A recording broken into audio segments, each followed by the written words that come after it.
Laymen's evangelical fellowship స్థాపకులు దానియేల్ గారు 63వ సంవత్సరం మే మాసం 15వ తేదీన చేసిన ప్రసంగము. ఇర్మియా గ్రంథము 12వ అధ్యాయం 13వ వచనము. జనులు గోధుమలు చల్లి ముండ్ల పంట కోయుదురు. ముండ్ల పంట కోయుట ఒక వింతైన విషయం.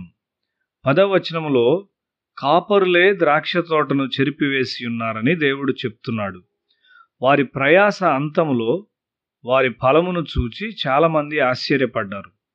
దానికి కారణము దేవునికి తెలియను. దున్ని విత్తనం వేయు మనిషి చాలా జాగ్రత్త కలిగి ఉండాలి. ఒక మనిషి నిజముగా తిరిగి జన్మించకుండా అతడు గోధుమను ఎట్లు విత్తగలడు?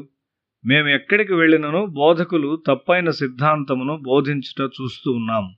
ఒక మనిషి నా కూటాల్లో మార్పు చెందాడు. అతడు పాశ్చాత్య దేశాలకు వెళ్ళి పాపములో పడిపోయాడు. అతని క్రియలను బట్టి నేను దాన్ని గ్రహించగలను. సాధారణంగా నా కూటాల్లో మార్పు చెందిన వారు మన సహవాసం పట్ల కొంత సన్నిహిత సంబంధాన్ని చూపిస్తారు. కానీ ఈ మనిషి అలా చూపలేదు. అతడు పాశ్చాత్య దేశముల నుండి తిరిగి వచ్చి ప్రసంగించాడు. అయితే అతడు ముండ్ల పంటను మాత్రమే కోశాడు. ప్రజలు నమ్మి దేవుని ఆత్మతో నింపబడినారని అతడు తలంచాడు. ఆ విధమైన ప్రసంగములు ఆంధ్రప్రదేశ్ అంతటా ప్రబలమై ఉన్నవి. అది తప్పు. ఈ ప్రసంగము ఆంధ్రప్రదేశ్ అంతటా పరిపాలించుచున్నది. ఇర్మియా గ్రంథము 14వ అధ్యాయం 14వ వచనములో మనుష్యులు చేసిన ప్రవక్తలు మరియు స్వయముగా చేసుకున్న ప్రవక్తల గురించి ఉన్నది. కొంతమంది నేను ప్రసంగించుట చూచి వారు కూడా అలా ప్రసంగించాలని కోరతారు. ఇలాంటి సహవాసమును ఒకదాన్ని కట్టాలని కోరుచున్నామని వారు చెప్తూ ఉంటారు. అయితే వారి గ్రహింపు లేని స్థితిలో వారు ఒక సులభమైన జీవితమును కోరుకుంటారు. అమెరికా వారిని గుర్తిస్తుంది, అక్కడి నుండి డబ్బు వస్తుంది అని వారు ఆలోచిస్తారు. ఏదేమైనా వారు ప్రజలను పరిపూర్ణమైన జీవితంలోనికి నడిపించినట్లయితే సంతోషమే. వారు సంపాదించుకొనిన సమృద్ధి పట్ల నాకు కోరిక లేదు. అది నిజం.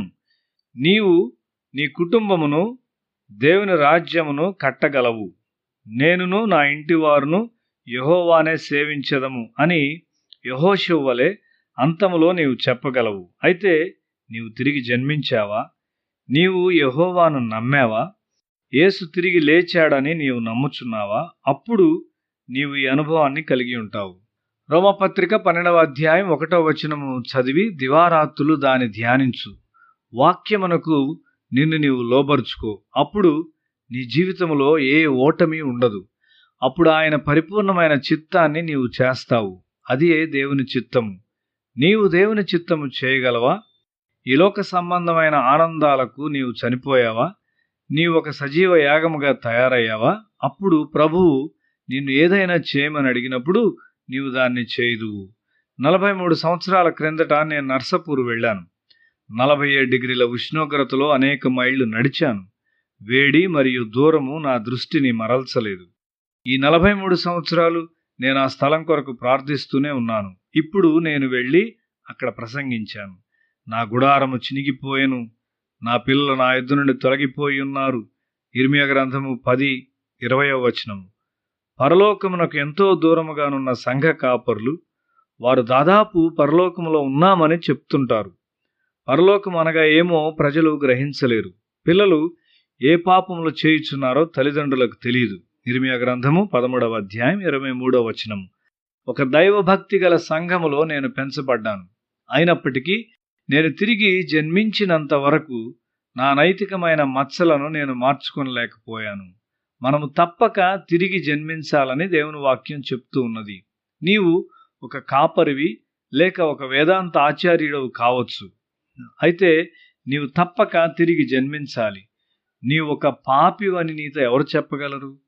నీవు దాన్ని గ్రహించగలుగునట్లు ఎవరు చేయగలరు? నీవు దేవుని ఆత్మ సంబంధంలోనికి వచ్చినప్పుడు నీ పాపపు స్థితిని నీవు గ్రహిస్తావు. నీ స్వీయము పోతుంది. నీ మోసకరమైన హృదయము నీలో నుండి తొలగించబడుతుంది. ఇర్మియా గ్రంథము 17వ అధ్యాయం 9వ వచనము. నీ హృదయము మోసకరమైనదైనప్పుడు నీవు సత్యమును ఎన్నడూ కనుగొనలేవు. మనలో కొంతమంది ప్రార్థిస్తాం. నిజమైన ప్రార్థన, నిజమైన పశ్చాత్తాపము నీలో నుండి బయటకు రాదు. నీవు ఎప్పుడు ఒక విరిగిన హృదయాన్ని పొందావు? దేవుడు నీ హృదయం వైపు చూచును.